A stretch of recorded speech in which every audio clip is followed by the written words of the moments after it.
میں دے دیا نا، وہ سورۃ الحج میں اللہ تعالیٰ کا واضح فتویٰ ہے کہ اللہ تعالیٰ کو تمہاری قربانیوں کا نہ گوشت پہنچتا ہے نہ خون پہنچتا ہے، بلکہ اللہ تعالیٰ تو دلوں کے تقوی کو دیکھتا ہے.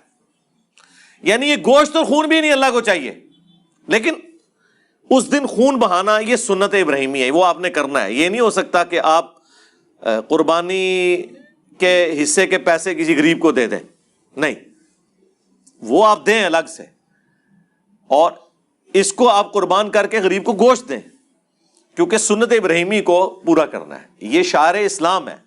آج کی ڈیٹ کے اندر ہم لوگ کیا مساجد کے اندر جب نماز پڑھنے جاتے ہیں، خصوصاً یورپ اور امریکہ میں، تو اذان کی آواز سے جاتے ہیں، گھڑی کو دیکھ کے جا رہے ہوتے ہیں.